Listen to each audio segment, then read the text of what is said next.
Assalamualaikum warahmatullahi wabarakatuh. Perkenalkan, kami dari kelompok 4 dalam mata kuliah akuntansi biaya akan mempresentasikan salah satu materi yang telah kami kerjakan mengenai tentang analisis biaya pada salah satu usaha. Nah, perkenalkan, anggota kelompok kami ada 5 orang. Yang pertama ada Nur Amini Zakira, kemudian saya sendiri Alif Priyanto, kemudian ada Insyira Aulia, Nur Melisa, dan Andi Kartika Alfiana. Nah, tanpa untuk menunda waktu, langsung saja kita langsung ke materinya. Yang pertama tentang pendahuluan. Saya serahkan kepada saudari Melisa. Ya, kita masuk ke dalam bagian pendahuluan. Nah, dalam laporan analisis biaya ini tuh akan menjadi sangat penting terutama bagi keberlangsungan UMKM karena kita akan melihat bagaimana sih profit yang ada di UMKM tersebut. Nah, Wajuku adalah salah satu UMKM yang bergerak di bidang manufaktur yang memproduksi salah satunya yaitu fashion dan bergerak untuk menyediakan penyediaan dan penyewaan baju bodo baik yang tradisional maupun modern.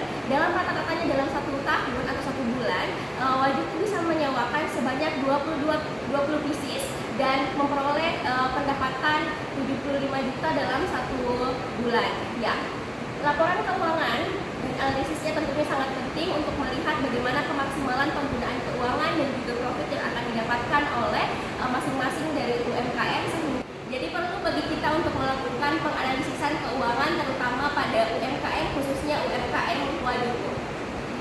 Nah, untuk mengenal lebih lanjut tentang Wajuku, di sini jenis produk yang Wajuku sewakan itu ada baju adat, gaun dewasa, gaun anak kecil, aksesoris baju adat hingga aksesoris gaun. Nah, lokasinya di mana? Lokasinya ada di Jalan Abdul Qadir, Kompleks Harkato Indah nomor 7 Makassar. Nah, pemiliknya bernama Andi Juli Sumangga. Nah, dari sekian banyak jenis produk yang Wajuku miliki, kami memutuskan untuk menganalisis biaya dari produk baju adat dan gaun dari Wajuku karena beberapa alasan yang sangat relevan untuk keberlanjutan usaha Wajuku. Yang pertama, baju adat dan gaun adalah produk yang sangat diminati oleh konsumen sehingga sangat penting untuk memahami produksi produk ini agar bisa memperoleh keuntungan yang maksimal. Seperti itu. Selanjutnya kita ke perhitungan biaya break even point atau BEP untuk gaun. Nah, di sini teman-teman bisa lihat di sini BEP unitnya ada 7,5 unit. Kemudian ada total revenue-nya sebesar 35 juta. Kemudian ada total cost-nya sebesar 1.875.000. Kemudian ada juga BEP rupiahnya sebesar 1.875.000 juga. Nah, jika keuntungan gaun sebanyak 50 juta, maka BEP unitnya adalah 258 unit.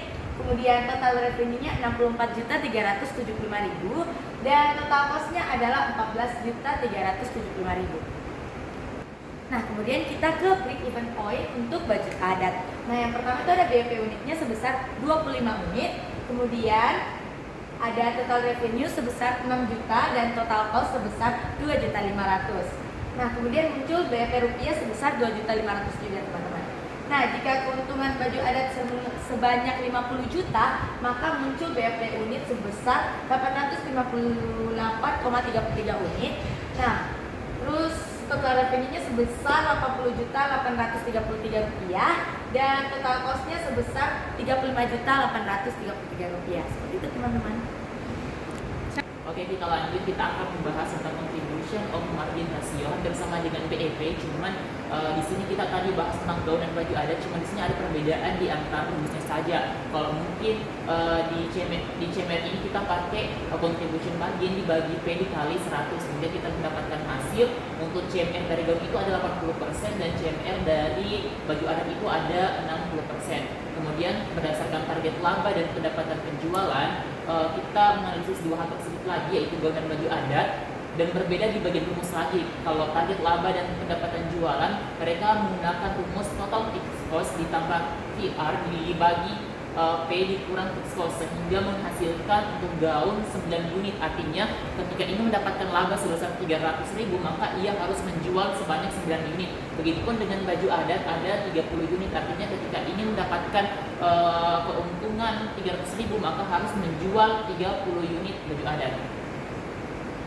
Baik, perhitungan selanjutnya mengenai margin of safety atau MOS, di mana rumus untuk mendapatkan nilai MOS itu penjualan kita kurangi dengan BEP rupiah lalu dibagi dengan penjualan dikali 100%. Nah, adapun data untuk total penjualan itu sebesar 35 juta, untuk biaya variabelnya sebesar 7 juta rupiah, margin kontribusinya sebesar sebesar 28 juta rupiah dan BPR rupiahnya sebesar 1.875.000, sehingga kita dapat MOS-nya sebesar 95% untuk gaun. Lalu untuk baju adat, untuk penjualannya mereka sebesar 4 juta rupiah, biaya variabel sebesar 1.600.000, margin kontribusi sebesar 2.400.000 dan BEP rupiah sebesar 2.500.000, sehingga kita dapatkan nilai MOS untuk baju adat sebesar 50%.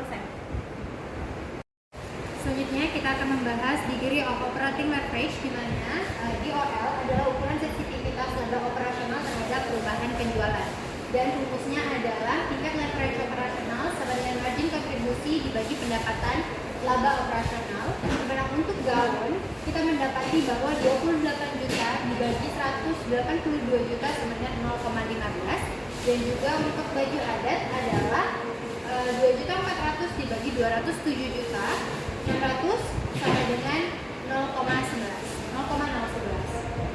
Itu adalah perhitungan untuk DOL atau degree of operating leverage. Jadi kesimpulan dari perhitungan analisis biaya untuk baju adat dan juga gaun dari Wajuku adalah untuk BEP dari gaun sebanyak 8 unit dan untuk baju adat sebanyak 25 unit. Artinya saat kita menjual 8 unit untuk gaun dan 25 unit untuk baju adat, itu kita tidak mendapatkan keuntungan atau tidak mengalami kerugian atau kita berada di titik impas. Lalu untuk CMR, gaun dan juga baju adat masing-masing sebesar 80% dan juga 60%. Lalu ketika Wajuku ingin mencapai keuntungan sebesar 300.000, maka mereka harus menjual untuk gaun sebanyak 9 unit dan untuk baju adat sebanyak 30 unit. Lalu untuk MOS gaun sebesar 95% dan juga baju adat sebesar 60%, dan DOL dari perhitungan untuk baju adat dan juga gaun menunjukkan sensitivitas laba operasional terhadap perubahan penjualan. Sekian, wassalamualaikum warahmatullahi wabarakatuh. Baik, mungkin hanya itu pembahasan dari kelompok kami mengenai tentang analisis biaya pada usaha Wajuku. Cukup sekian, wassalamualaikum warahmatullahi wabarakatuh.